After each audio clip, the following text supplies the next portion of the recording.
चंदन के चौकिया मोती न लागी, झालर मोती न लागी झालर हो। ललना ही चढ़ी राम नहाई, शीतल रानी बिहसई शीतल रानी बिहसाई हो। ललना ही चढ़ी राम नहाई, शीतल रानी बिहसई शीतल रानी बिहसाई हो।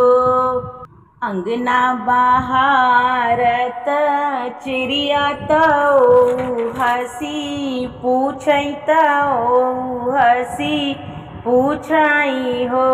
रानी कवन तपस्या तुहू किन्हू त राम वर पायु त राम वर पायऊ हो। रानी कवन तपस्या तुहू किन्हू त राम वर पायऊ हो। भूखत रहले एकादशी द्वादशी पारन, द्वादशी पारन हो।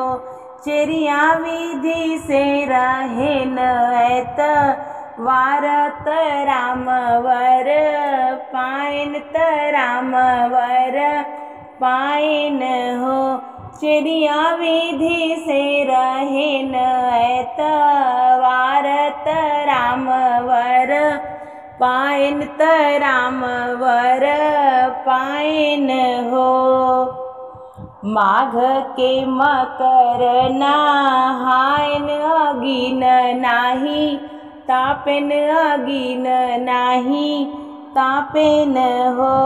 चिड़िया भूखल बाभन खियायन तुलसी दियना बारेन, तुलसी दियना बारेन हो। चिड़िया सूरज के जलवा चढ़ायन त राम वर पायन त राम वर पायन हो।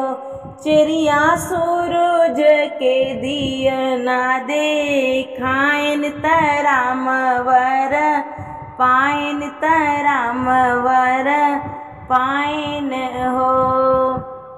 चंदन के चौकिया मोती न लागी, झालर मोती न लागी झालर हो।